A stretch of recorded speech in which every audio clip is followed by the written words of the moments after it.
Welcome to Ashoka online academy. So our continuation class, last class మనకి fundamentals and basic ఎలక్ట్రిసిటీని మనం complete చేయడం జరిగింది. దాంట్లో చాలా అంశాలు మనం డిస్కస్ చేసాం. మరి కంటిన్యూషన్లో batteries, so one more unit. So ఖచ్చితంగా బ్యాటరీస్ అంటే ఏంటి, డిఫరెంట్ టైప్స్ ఆఫ్ బ్యాటరీస్ ఏంటివి, దీంట్లో ప్రధానంగా సెల్స్, బ్యాటరీస్ సంబంధించినటువంటి అంశాలు ప్రధానంగా ఉన్నాయి. ప్రధానంగా దీంట్లో సంబంధించినటువంటి ఈ బ్యాటరీలను లేదా సెల్స్ను సిరీస్లోను ప్యారలల్ను ఎట్లా కనెక్టివిటీ చేస్తుంటాం మనం, బ్యాటరీ యొక్క ఛార్జింగ్ మెథడ్స్ ఎట్లా ఉన్నాయి, different types of batteries, especially secondary batteries, ఎక్కువగా మనకు లెడ్ యాసిడ్ బ్యాటరీస్ కావచ్చు, నికెల్ క్యాడ్మియం బ్యాటరీస్ కావచ్చు. సో వీటితో బ్యాటరీ యొక్క ఎఫిషియన్సీకి సంబంధించినటువంటి అంశాలు, సో దాని యొక్క దక్షత ఎట్లా ఉంది, బ్యాటరీకి సంబంధించినటువంటి అంశాలు ప్రధానంగా మనకి ఇక్కడ ఈ టాపిక్లో ఉండేటువంటి అవకాశం ఉంది. దీంట్లో ప్రధానంగా ముందుగా స్టార్టింగ్లో ప్రైమరీ బ్యాటరీస్ అంటే ఏంటి, ప్రైమరీ సెల్స్ అంటే ఏంది, మరి సెకండరీ బ్యాటరీస్ అంటే ఏంది, సో సెకండరీ బ్యాటరీ సంబంధించినటువంటి అంశాన్ని మనం డిస్కస్ చేస్తాం. తర్వాత దీంట్లో ప్యారలల్ అండ్ మనకున్నటువంటి సిరీస్ అంటే శ్రేణి సమాంతర సంధానంలో సెల్స్ని కలిపినప్పుడు ఫలిత ఈఎంఎఫ్ ఎట్లా ఉంటుంది, దాన్ని ఎట్లా కనుక్కోవాలనేది కూడా మరి గ్రూపింగ్, ద సెల్స్ గ్రూపింగ్ అంటున్నాం దాన్ని, parallel series and mixed grouping కూడా మనకు ఉంటుంది. సో అట్లా మనకు గ్రూపింగ్ తెలుసుకునే అవకాశం. దాని తర్వాత మనకి ముఖ్యమైనటువంటి ఈ యొక్క secondary, especially lead acid batteries కావచ్చు, నికెల్ క్యాడ్మియం బ్యాటరీస్, ఈ బ్యాటరీస్లలో ఎలాంటి సమస్యలు ఉంటాయి, సమస్యాత్మకమైన లోపాలు ఎలా ఉంటాయి, అలాంటి లోపాలు, సో ఆ ఛార్జింగ్ మెథడ్స్, వాటికి సంబంధించినటువంటి అంశాలు మనకి ప్రధానంగా ఈ టాపిక్లో మనం చూస్తాము. సో ఇది ఇంపార్టెంట్ అంశంగా చెప్పుకోవచ్చు. మ్యాక్సిమం ఒక 4 నుంచి 5 బిట్స్ అయితే కంపల్సరీ మనం ఎక్స్పెక్ట్ చేయొచ్చు. బ్యాటరీస్ చాలా ఈజీ టాపిక్గా చెప్పొచ్చు.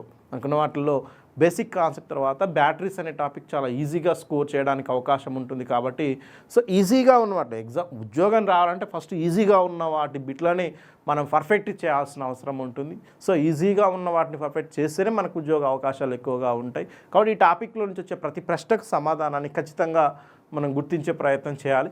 సో దానికోసం మనం బేసిక్స్ని ప్రధానంగా డిస్కస్ చేసే ప్రయత్నం చేద్దాం. మరి బ్యాటరీలు మరియు ఘటాలు, బ్యాటరీ ఘటం అనే దానికి ఎట్లా మనకి దీన్ని ఎట్లా మనం డిస్కస్ చేయొచ్చు, అసలు బ్యాటరీ అంటే ఏంది, సెల్ అంటే ఏంది అనేటువంటి అంశాన్ని మనం ప్రధానంగా చూడొచ్చు.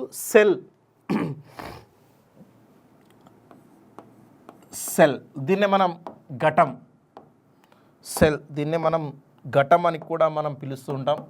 సో తెలుగులో దీన్ని ఘటం అంటాం, తెలుగులో ఘటం.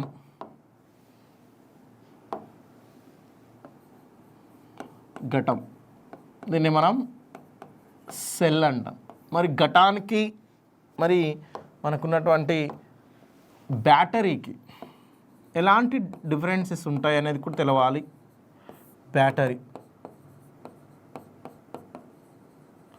బ్యాటరీకి సెల్కి ఎలాంటి డిఫరెన్స్ ఉంది అనేది కంపల్సరీ తెలుసుకోవాల్సిన అవసరం ఉంది.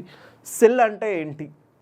So cell means it's a single, especially single cell అంటాం. దీంట్లో అంటే ఒకే ఒక విజల్ ఉంటుంది. దీనికి మనకి ఉండే వాటిలో కంటైనర్, సెల్కి ఒకే ఒక కంటైనర్ ఉంటుంది. కానీ బ్యాటరీలో number of containers, the group of cells. So the group of సెల్స్నే మనం ఏమంటామంటే బ్యాటరీ అంటాం. A battery is the number of cells group either the series or parallel. అంటే మనకున్నటువంటి ఘటాలను, సెల్స్ను సిరీస్లో లేదా ప్యారలల్లో మనం కలిపినప్పుడు వచ్చేటువంటి ఆ గ్రూప్ ఆఫ్ సెల్స్ని ఏమంటామంటే మనం బ్యాటరీగా డిస్క్రైబ్ చేయటం జరుగుతూ ఉంటుంది. మరి ఘటము, సెల్ని ఎలా మనం డిస్క్రైబ్ చేస్తున్నాం అంటే, సెల్ అనేది ఒక కంటైనర్లో, ఈ సెల్లో ఉండేటువంటి అంశాలు ఏంటంటే ప్రధానంగా ఎలక్ట్రోడ్ ఉంటుంది. ఎలక్ట్రోడ్ అంటే ఒక విద్యుత్ వాహక ఎలక్ట్రోడ్స్ ఉంటాయి. దెర్ ఆర్ 2 ఎలక్ట్రోడ్స్ మనకి ప్రధానంగా సెల్లో ఉంటాయి. అలాగే దాంట్లో ఒక విద్యుత్ విశ్లేష ద్రావణం కూడా మనకు సెల్లో అనేది ఉంటుంది. మరి ఈ సెల్ ఏం చేస్తుంది అని అంటే, ఘటాలు అనేవి సో 2 రకాల అంశాలు ఉంటాయండి. It's convert the electrical energy into chemical energy, at the same time chemical energy into electrical energy. అంటే ఘటం అనేది రసాయన శక్తిని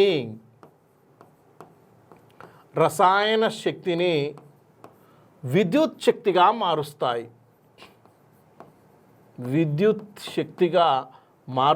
ద సేమ్ టైం విద్యుత్ శక్తిని రసాయన శక్తిగా మారుస్తాయి. అంటే ఘటం ఏ పని చేస్తుంది, సెల్ అనేది ఏ పని చేస్తుందనంటే ఘటం అనేది రసాయన శక్తిని విద్యుత్ శక్తిగా మారుస్తుంది మరియు విద్యుత్ శక్తిని రసాయన శక్తిగా మారుస్తుంది. దీన్ని మనం ఏమంటున్నామంటే ఘటము అంటున్నాము, సెల్ అంటున్నాము. సెల్ని ఎట్లా డిఫైన్ చేస్తాము అని అంటే, సో సెల్ అనేది రసాయన శక్తిని విద్యుత్ శక్తిగా మార్చును, రసాయన శక్తిని విద్యుత్ శక్తిగా మార్చును, అలాగే విద్యుత్ శక్తిని రసాయన శక్తిగా మార్చును. A chemical energy converts as a electrical energy, at the same time electrical energy converts as a chemical energy. దీన్నే మనము సెల్ అంటున్నాం. సెల్కి బ్యాటరీకి తేడా ఇప్పుడు చెప్పినాను. సెల్లో అనేది ఒకే విధమైనటువంటి ఒకే కంటైనర్ను కలిగి ఉండి 2 ఎలక్ట్రోడ్స్ని విద్యుత్ విశ్లేషాన్ని కలిగి ఉన్నటువంటి దాన్ని సెల్ అంటాం. అలాంటి సెల్స్ యొక్క గ్రూప్ని, ద గ్రూప్ ఆఫ్ సెల్స్ని మనం ఏమంటామంటే బ్యాటరీ అని చెప్తుందని. సాధారణంగా సెల్స్ అనేవి 2 రకాలుగా ఉంటాయండి. సో సెల్ని ప్రధానంగా మనం 2 రకాలుగా వర్గీకరిస్తాము. ఘటము, ముందుగా సెల్స్ వర్గీకరణ కంటే అసలు ఘటంలో ఏముంటాయని తెలుసుకోవాలి. ఒక ఘటంలో ఉండే ప్రధాన అంశాలు, ఘటంలో ఉండే సెల్లో ఉండే ప్రధాన అంశాలు ఏ అంశాలు ఒక సెల్లో ప్రధానంగా ఉంటాయి. సెల్ అంటే ఇప్పుడే చెప్పుకున్నాం. సో బ్యాటరీ అనగా రసాయన శక్తిని విద్యుత్ శక్తిగా మారుస్తుంది. సో మరికొన్ని ఘటాలు విద్యుత్ శక్తిని రసాయన శక్తిగా, it's a chemical effect of the electricity. అంటే ఖచ్చితంగా విద్యుత్ శక్తి రసాయన శక్తిగా మారుతుంది, రసాయన శక్తి విద్యుత్ శక్తిగా మార్చేదాన్ని మనం ఘటము అంటున్నాం.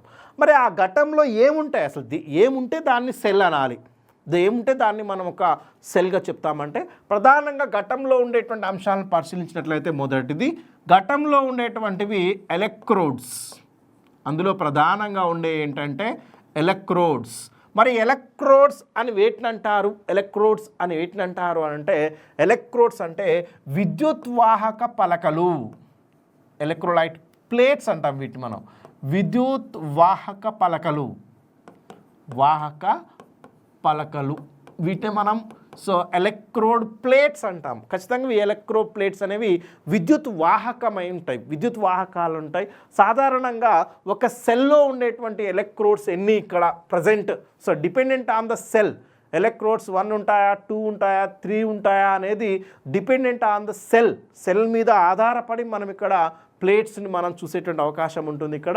సో సాధారణంగా మనం వాడేటువంటి ఎలక్ట్రోలైటిక్ సెల్స్, విద్యుత్ విశ్లేషణ ఘటాల్లో 2 ఎలక్ట్రోడ్స్ని మనం ప్రధానంగా తీసుకోవటం జరుగుతుంది. ఖచ్చితంగా ఆ ఎలక్ట్రోడ్స్ ఏంటివి అని అంటే, అది ధన ఎలక్ట్రోడ్, పాజిటివ్లీ చార్జ్డ్ ఎలక్ట్రోడ్ ఉంటుంది, ధన ఎలక్ట్రోడ్ అయి ఉంటుంది.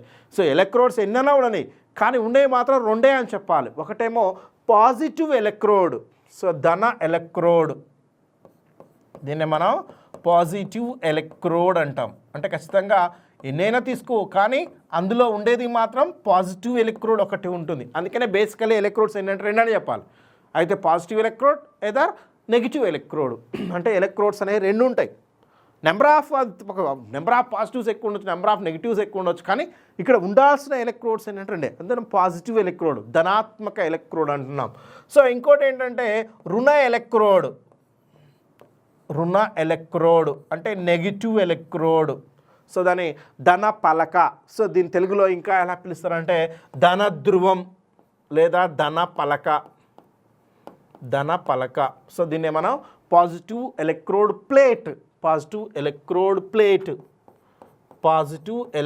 ప్లేట్ అని కూడా మనం పిలుస్తాం. అంటే ఘటంలో ఉండవలసిన అంశాల్లో ప్రధానమైనది ఎలక్ట్రోడ్స్ అనేవి ఉంటాయి. ఎలక్ట్రోడ్స్ ఏంటివి అని అంటే ఒక విద్యుత్ వాహక పలకలు.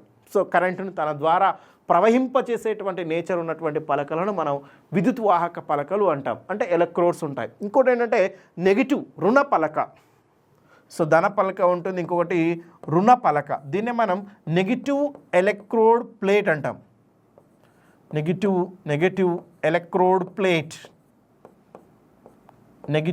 ఎలక్ట్రోడ్ ప్లేట్ అనేది మనకి ఉంటుంది. ఇది రుణ చార్జ్. అంటే ఈ 2 ఉంటాయి అన్నట్టు. ప్రతి ఎలక్ట్రోడ్స్ ఎన్ని రకాలంటే 2 రకాలనే చెప్పాలి. నెంబర్ ఆఫ్ ఎలక్ట్రోడ్స్, అది that is number of electrodes అనేది ఏదున్నా కానీ పాజిటివ్స్ ఒక 2-3 పాజిటివ్ ఉండొచ్చు, 2-3 నెగిటివ్ ఉండొచ్చు. కానీ ఎట్లా తీసుకున్నా కానీ నెంబర్ ఆఫ్ ఎలక్ట్రోడ్స్ ఏంటంటే 2. కానీ నెంబర్ ఆఫ్ పాజిటివ్ ఎలక్ట్రోడ్స్ ఎక్కువ ఉండొచ్చు, నెంబర్ ఆఫ్ నెగిటివ్ ఎలక్ట్రోడ్స్ ఎక్కువ ఉండొచ్చు. సో సంఖ్యాపరంగా ఎక్కువ ఉండొచ్చు, కానీ ఫైనల్గా చూస్తే రెండు రకాలు, ఒకటి positive electrodes, other one is negative electrodes అనేవి మనకు ఉంటాయి అన్నట్టు. సో అంటే ఘటంలో ప్రధానంగా ఉండే అంశాలు, ఒక సెల్లో కామన్గా ఉండాల్సినటువంటి అంశాల్లో మొదటిది ఎలక్ట్రోడ్స్ అనేటువంటిది చాలా చాలా ఇంపార్టెంట్ అంశం. ఇంకా ఏముంటుంది ఆ ఘటంలో అని అంటే ఖచ్చితంగా మరొకటి విద్యుత్ విశ్లేష్యము.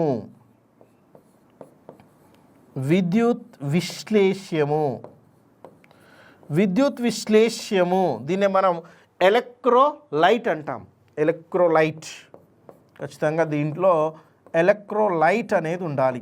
సో విద్యుత్తుని తన ద్వారా పంపించినప్పుడు అయానులుగా, ధన రుణ అయానులుగా విడిపోయేటువంటి అయనీకరించబడేటువంటి పదార్థమే విద్యుత్ విశ్లేష్య పదార్థము ఎలక్ట్రోలైట్ అంటే the passing of current from that, కరెంటును మనం పాస్ చేసినప్పుడు అది అయానులుగా విడిపోతుంది, ధన అయానులుగా.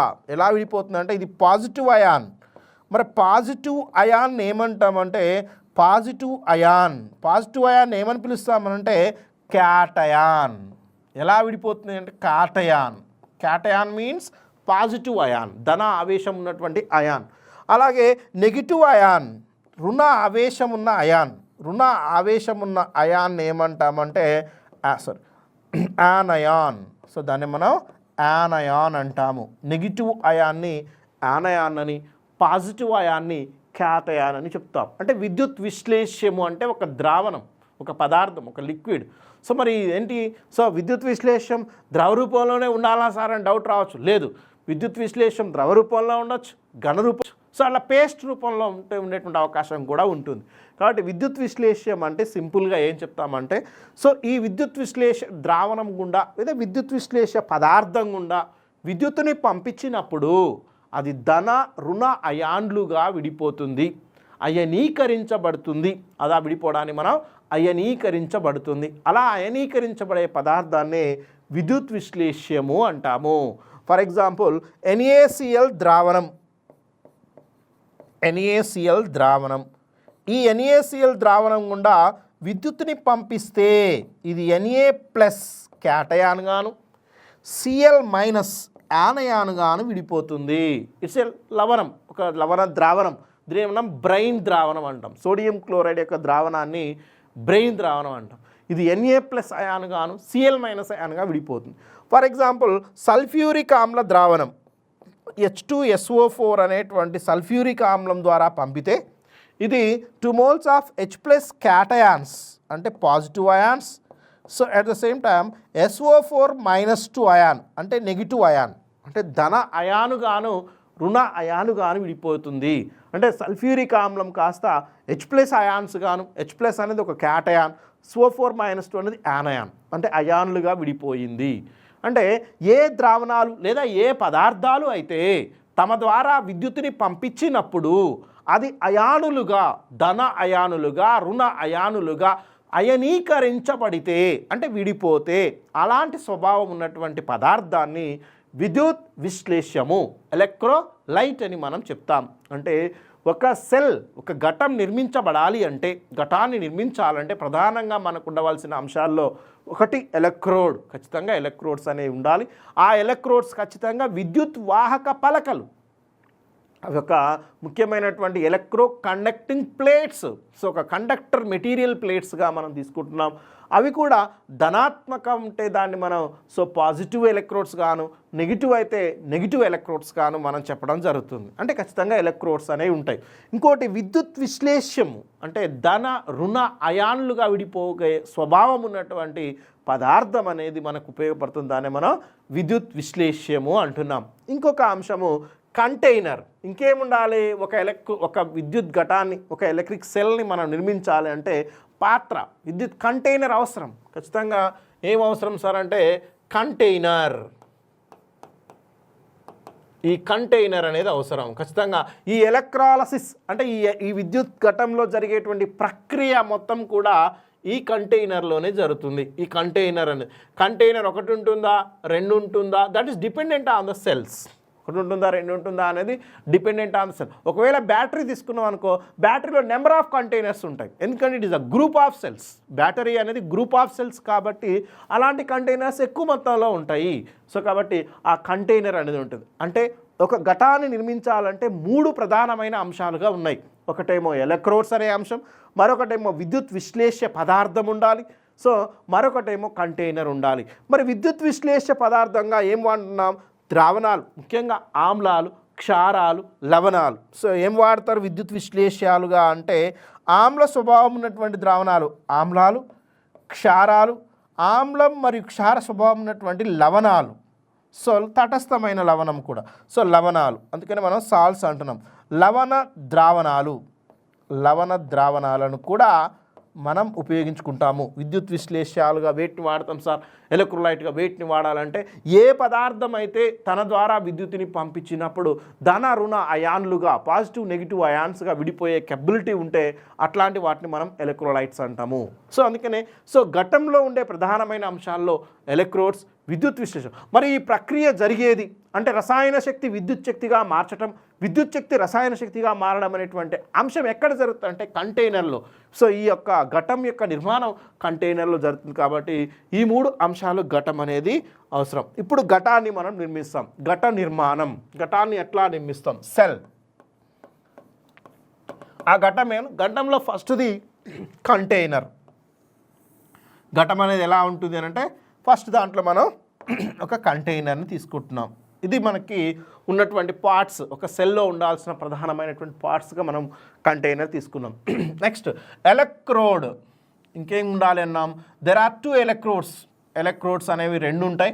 ఒకటి పాజిటివ్ ఎలక్ట్రోడ్ అయితే మరొకటి నెగిటివ్ ఎలక్ట్రోడ్ అనేది మనకి సో సెల్లో ఖచ్చితంగా మనకు ఉంటుంది. ఇంకోటి నెగిటివ్ ఎలక్ట్రోడ్. మరి ఈ 2 ఎలక్ట్రోడ్లను ఎక్కడ డిప్ చేయాలి అంటే సో ఈ కంటైనర్లో ఉన్నటువంటి విద్యుత్ విశ్లేష ద్రావణంలో లేదా విద్యుత్ విశ్లేష పదార్థంలో సో మనం డిప్ చేయాలి, దాంట్లో మనం ఉంచాలి. సో అంటే ఈ ఎలక్ట్రోడ్స్ ఎందులో ఉంటాయి అని అంటే విద్యుత్ విశ్లేష ద్రావణంలో ఉంటాయి. అంటే ఇందులో ఉండేటువంటి ద్రావణమే electrolyte material. So electrolyte material. So దీన్ని మనం సెల్ అంటాం. సెల్ అనాలి అంటే సెల్లో 3 అంశాలు ప్రధానమైన వాటిని మనం గుర్తించాల్సింది. ఒకటి ఏంటంటే ఎలక్ట్రోడ్స్ అనే దాన్ని మనం గుర్తించాలి, మరొకటి ఏంటంటే విద్యుత్ విశ్లేష్యము అనే ద్రావణాన్ని గుర్తించాలి, మరొకటి కంటైనర్ను గుర్తించాలి. ఈ 3 యొక్క నిర్మాణమే విద్యుత్ ఘటము. దాన్ని మనం సెల్ అని మనం చెప్పుకుంటున్నాం. అంటే ఇది ఖచ్చితంగా ఇదేంటిది అని అంటే ఏ ఆవేశాన్ని, సో ఒకవేళ ఎలక్ట్రోడ్స్ మనం చెప్పినాం, ఎలక్ట్రోడ్స్ ధనావేశాన్ని కానీ ఒక ఎలక్ట్రోడ్ ధనావేశం అయితే ఇంకోటి రుణావేశాన్ని, ఇది positive electrode and negative electrode. అంటే ఒక ఎలక్ట్రోడ్ ఏమో పాజిటివ్ ఎలక్ట్రోడ్ అంటే ధనావేశాన్ని కలిగి ఉంటుంది, ఇంకొక ఎలక్ట్రోడ్ ఏమో నెగిటివ్ ఎలక్ట్రోడ్ అంటే రుణావేశాన్ని కలిగి ఉంటుంది. దీన్నే ఏమంటామంటే సెల్ అంటాం. సెల్లో ప్రధానంగా ఉండే అంశాలు ఏంటో చూద్దాం. సెల్లో వీటిని ఏమంటున్నాం మనం? వీటిని ఎలక్ట్రోడ్ అనేది ప్రధానంగా 2 ఎలక్ట్రోడ్స్ ఉన్నాయి, పాజిటివ్ నెగిటివ్ ఎలక్ట్రోడ్. మరి ఈ ద్రావణాన్ని సో పదార్థాన్ని ఏమంటాం? ఎలక్ట్రోలైట్. విద్యుత్ విశ్లేష్యము అనేది కంటైనర్. ఇదేంటిది మనకి? కంటైనర్.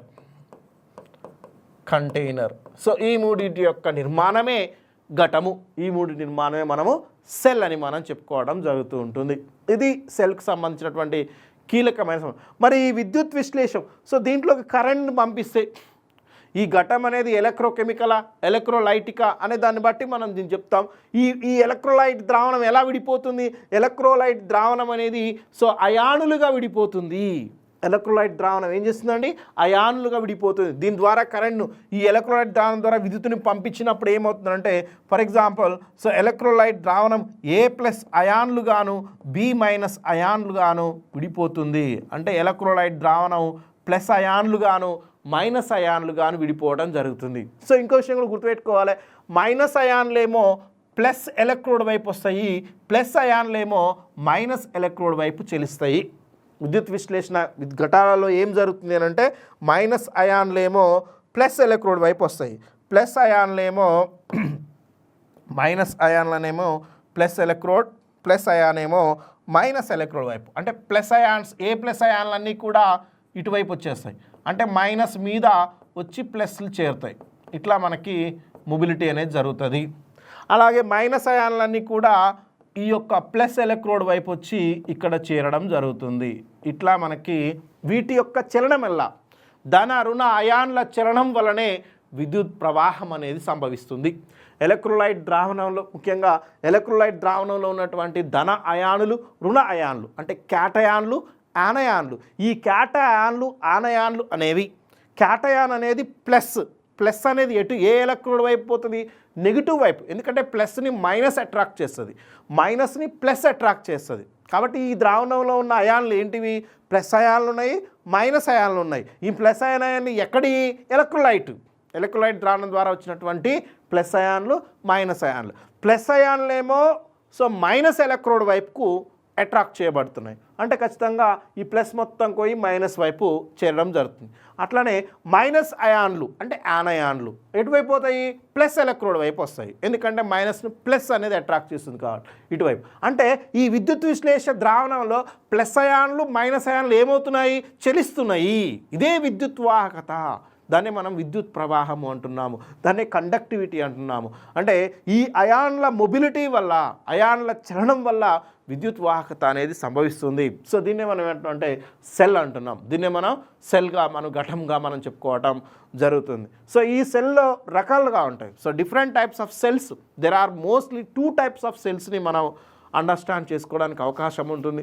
సెల్స్ని ప్రధానంగా 2 రకాలుగా అయితే మరి విద్యుత్ విశ్లేషణ అంతకంటే ముందు విద్యుత్ విశ్లేషణ అనేటువంటి కాన్సెప్ట్ కూడా మనకు తెలవాల్సి ఉంది. దాన్ని మనం ఎలక్ట్రాలసిస్ అంటాం. ఎలక్ట్రాలసిస్ సెల్స్ యొక్క టైప్స్, సెల్స్ యొక్క రకాలు నేర్చుకోవడానికంటే ముందే విద్యుత్ విశ్లేషణ అంటే ఏందో నేర్చుకుందాం. అది తెలుసుకుంటే క్లియర్ అంశం అనేది మనకు అర్థమవుతుంది. మరొకసారి వినండి. ఘటము సెల్ అనేది రసాయన శక్తిని విద్యుత్ శక్తిగా మారుస్తుంది, లేదా విద్యుత్ శక్తిని రసాయన శక్తిగా మార్చేటువంటి దాన్ని మనం సెల్ అంటాం. సెల్ నిర్మించాలి అంటే బ్యాటరీ అంటే కూడా తేడా చెప్పినాను. బ్యాటరీ అంటే ద గ్రూప్ ఆఫ్ సెల్స్, ఎక్కువ మొత్తంలో సెల్స్ని కలిపితే వచ్చేదాన్ని మనం బ్యాటరీ అని చెప్తున్నాం. అయితే సెల్ నిర్మించబడాలి అంటే, ఒక సెల్ కన్స్ట్రక్షన్ జరగాలంటే ఏమేమి ఉంటాయి అని అంటే, సెల్ కన్స్ట్రక్షన్లో ఎలక్ట్రోడ్స్ ఉంటాయి, మరి విద్యుత్ విశ్లేష పదార్థం ఉంటుంది, ఎలక్ట్రోలైటిక్ సొల్యూషన్, ఎలక్ట్రోలైటిక్ మెటీరియల్ ఉంటుంది. అట్ ద సేమ్ టైం మనకు కావాల్సిన కంటైనర్, సెల్లో ఉన్నటువంటి నిర్మాణంలో అవసరమైన కంటైనర్ ఉంటుంది. వీటితోటి మనం సెల్ని, మరి ఎలక్ట్రోడ్స్ 2 ఉంటాయి. ఒకటి positive electrode, negative electrode. Of course positive ఎన్నైనా ఉండొచ్చు, నెగిటివ్ ఎన్నైనా ఉండొచ్చు. The dependent on the cell అన్నది. కానీ ఇక్కడ ఉండేవి మాత్రం positive electrodes and negative electrodes అనేవి ఉంటున్నాయి. మరి విద్యుత్ విశ్లేషణ ఎలక్ట్రాలసిస్, విద్యుత్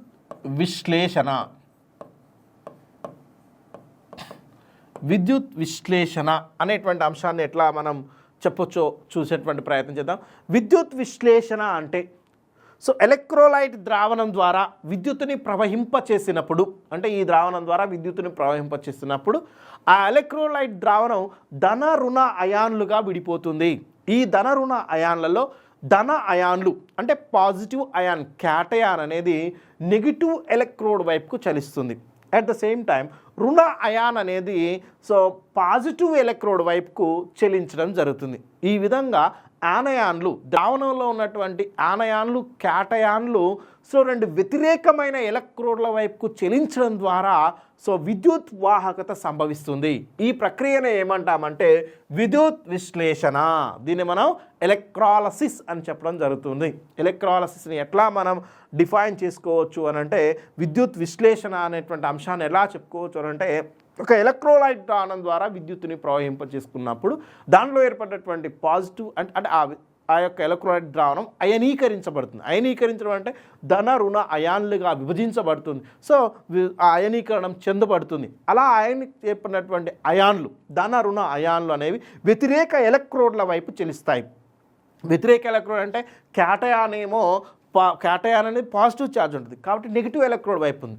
యానయాన్ ఏమో నెగిటివ్ ఛార్జ్ ఉంటుంది కాబట్టి పాజిటివ్ ఎలక్ట్రోడ్ వైపుకు చెలుస్తుంది. ఇలా చెలించడం ద్వారా అంటే ఎలక్ట్రోలైట్ ద్రావణంలో అయాన్ల చలనం ద్వారా విద్యుత్ ప్రవాహం అనేది ఉంటుంది. దీన్ని ఏమంటామంటే ఎలక్ట్రాలసిస్ అంటున్నాం. దీన్ని మనం విద్యుత్ విశ్లేషణ ప్రక్రియ అని కూడా మనం చెప్పుకోవడం జరుగుతుంది. మరి నిత్య జీవితంలో విద్యుత్ విశ్లేషణ ఎక్కడ ఉపయోగపడుతుంది? ఉపయోగాలు, what is the uses of electrolysis?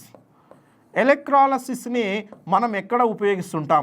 నిత్య జీవితంలో విద్యుత్ విశ్లేషణ అనేటువంటి ప్రక్రియను ఎక్కడ మనం చూడొచ్చు అన్నటువంటి అంశాన్ని మనం పరిశీలిస్తున్నట్లయితే, విద్యుత్ విశ్లేషణను ప్రధానంగా ఎలక్ట్రోప్లేటింగ్ పద్ధతి, ఎలక్ట్రోప్లేటింగ్, దీన్ని మనం ఎలక్ట్రోప్లేటింగ్ పద్ధతి. సో ఎలక్ట్రోప్లేటింగ్ అంటే ఏంటి? ఎలక్ట్రోప్లేటింగ్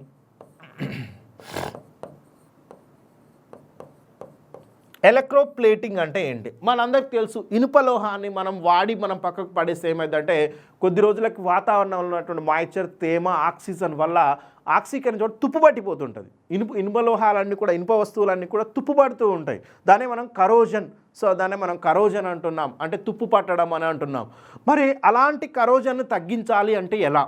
కరోజన్ను పూర్తిగా తగ్గించకపోయినా ప్రివెంట్ చేసేటువంటి అవకాశం ఉంది. మరి ఈ తుప్పు పట్టడాన్ని, సో లోహ క్షయీకరణ, సో లోహం అనేది క్షయం చెందడం, లోహ క్షయం, సో ఆ మెటాలిక్ కరోజన్ని మనం ఎట్లా తగ్గించవచ్చు అంటే, తుప్పు పట్టడాన్ని నివారించడానికి ఎలా చేయొచ్చు అంటే ఎలక్ట్రాలసిస్ పద్ధతుల ద్వారా, ఎస్పెషల్లీ ఎలక్ట్రోప్లేటింగ్ అనే టెక్నిక్ను ఉపయోగించుకొని ఇనుప లోహాన్ని తుప్పు పట్టకుండా చేయవచ్చు. ఎట్లా ఈ పద్ధతి ఎలా చేస్తారు అని అంటే, ఇనుప లోహం మీద సో మరి తుప్పు పట్టనటువంటి నేచర్ ఉన్నటువంటి లోహాలు, తుప్పు పట్టకుండా ఉండేటువంటి లోహాల్లో ప్రధానంగా zinc, cobalt, so manganese, nickel, chromium, ఇట్లాంటి లోహాలు ఉంటాయి. ఈ లోహాలు ఏంటంటే తుప్పు పట్టవు, చాలా తక్కువగా తుప్పు పట్టవు, చాలా తక్కువగా తుప్పు పట్టేటువంటి నేచర్ను కలిగి ఉంటాయి. ఏం చేస్తారంటే ఈ యొక్క ఇనుప లోహం మీద ఎలక్ట్రాలసిస్ పద్ధతి ద్వారా ఈ లోహాలను పూతగా పూస్తారు. ఫర్ ఎగ్జాంపుల్, ఇది ఇనుప లోహం ఉంది, ఏదైనా ఒక ఇనుప లోహం ఇలా ఉంది. ఇనుప లోహం మీద ఏం చేస్తారంటే జింకు పూత పూస్తారు. జింకు కానీ ఏదైనా మెటాలిక్ పూత, అంటే దీన్ని పూతగా లేయర్గా పూస్తారు. ఇటువైపు పై వైపున పూత పూస్తారు, ఇటువైపు పై వైపున పూత పూస్తారు. మధ్యలో ఏముంటుంది? ఇనుము ఉంటుంది, పైన మొత్తం పూత ఉంటుంది. సో అంటే ఈ యొక్క లోహం మీద జింకు పూత, సో జింకు కోటింగ్ చేయడం జరుగుతుంది. సో ఈ జింకు కోటింగ్ చేయడాన్ని ఏమంటామంటే గాల్వనైజింగ్ పద్ధతి అంటాము. అంటే ఇనుప లోహం మీద జింకు పూతను పూయడాన్ని, ఎస్పెషల్లీ వెరీ వెరీ ఇంపార్టెంట్, ఇది ఇనుప లోహం మీద జింకు పూత పూయడాన్ని గాల్వనైజింగ్ పద్ధతి అంటాం. ఇలాంటి పద్ధతుల ద్వారా లోహం తుప్పు పట్టకుండా చేయవచ్చు. అంటే లోహాలు తుప్పు పట్టకుండా, మెటాలిక్ పదార్థాలు అనేవి తుప్పు పట్టకుండా వాటి మీద తక్కువ తుప్పు పట్టే లోహాలను పూతగా పూస్తారు. మరి ఈ ప్రక్రియలో ఏం చేస్తారు అంటే ఎలక్ట్రాలసిస్ పద్ధతిని మనం వినియోగించుకోవడం జరుగుతుంది. ఎట్లా సార్ ఇది అని అంటే, ఫర్ ఎగ్జాంపుల్ నా దగ్గర ఇనుప లోహం ఉంది. ఇప్పుడు ఈ ఇనుప లోహం మీద నేను జింకు పూత పూయాలి అనుకుంటున్నాను.